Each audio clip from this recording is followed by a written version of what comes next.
जब दानवीर कर्ण ने भगवान कृष्ण से रोते हुए पूछा कि आखिर मेरा दोष क्या था, उसके बाद भगवान श्री कृष्ण ने क्या उत्तर दिया। दानवीर सूर्यपुत्र कर्ण महाभारत का एक ऐसा वीर योद्धा जिसकी गाथाएं आज तक प्रचलित हैं। जल्दी से आगे बढ़ते हैं और जानते हैं उस क्षण के बारे में जब भगवान श्री कृष्ण और कर्ण के बीच संवाद हो रहा था। ऐसे में सूर्यपुत्र कर्ण ने भगवान श्री कृष्ण से पूछा, मेरा जन्म होते ही मेरी माँ ने मुझे त्याग दिया, क्या अवैध संतान होना मेरा दोष था? द्रोणाचार्य ने मुझे सिखाया नहीं क्योंकि मैं क्षत्रिय पुत्र नहीं था।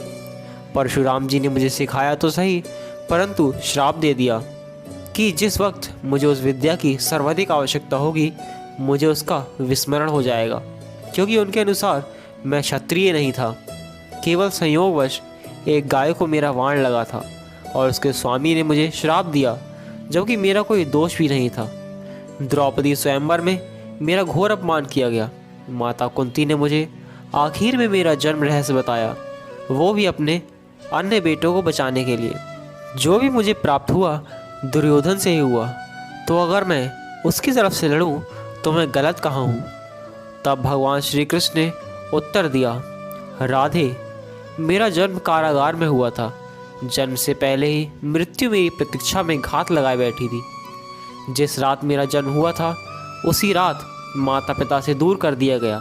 राधे, तुम्हारा बचपन तो खड़ग, रथ, घोड़े, धनुष और बाण के बीच उनकी ध्वनि सुनते हुए बीता, और मुझे ग्वाले की गौशाला मिली, गोबर मिला, और जब मैं खड़ा होकर चल भी नहीं पाया उसके पहले ही कई प्राणघातक हमले झेलने पड़े। कोई सेना नहीं, कोई शिक्षा नहीं, लोगों से ताने ही मिले कि उनकी समस्याओं का कारण मैं हूँ। तुम्हारे गुरु जब तुम्हारे शौर्य की तारीफ कर रहे थे, मुझे उस उम्र में कोई शिक्षा भी नहीं मिली थी। जब मैं 16 वर्ष का हुआ तब कहीं जाकर ऋषि संदीपन के गुरुकुल पहुंचा। तुम अपनी पसंद की कन्या से विवाह कर सके, और जिस कन्या से मैंने प्रेम किया वो मुझे नहीं मिली, और उनसे विवाह करने पड़े जो मुझे चाहती थी या जिनको मैंने राक्षसों से बचाया था। मेरे पूरे समाज को यमुना के किनारे से हटाकर एक दूर समुद्र के किनारे बसाना पड़ा। उन्हें जरासंध से बचाने के लिए रण से पलायन करने के कारण मुझे रणछोड़ भी कहा गया। अगर दुर्योधन युद्ध जीतता है तो तुम्हें बहुत श्रेय मिलेगा, और अगर धर्मराज युधिष्ठिर यह युद्ध जीतते हैं तो मुझे क्या मिलेगा? मुझे तो केवल युद्ध और युद्ध से निर्मित हुई समस्याओं के लिए दोषी ठहराया जाएगा। एक बात का स्मरण रहे राधे, हर किसी को जिंदगी चुनौतियां देती है। जिंदगी किसी के साथ अन्याय नहीं करती। दुर्योधन ने अन्याय का सामना किया है तो युधिष्ठिर ने भी अन्याय भुगता है, लेकिन सत्य धर्म क्या है यह तुम भी जानते हो। कोई बात नहीं, अगर कितना भी अपमान हो जाए, जो हमारा अधिकार है वो हमें ना मिल पाए, महत्व इस बात का है कि तुम उस समय उस संकट का सामना कैसे करते हो। रोना धोना बंद करो राधे। जिंदगी न्याय नहीं करती, इसका मतलब यह नहीं होता कि तुम्हें अधर्म के पथ पर चलने की अनुमति है। आज तुम्हारा वध निश्चित है, वो भी अर्जुन के हाथों। ऐसे में कर्ण ने दोबारा श्री कृष्ण से प्रश्न किया, मैं मृत्यु के लिए तैयार हूँ, लेकिन मेरे सामर्थ्य का क्या?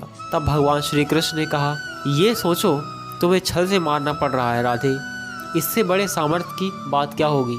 तुम्हारा रथ उस भूमि में फंस चुका है, उसका पहिया तुम्हें निकालना ही पड़ेगा। यही कालचक्र का नियम है राधे।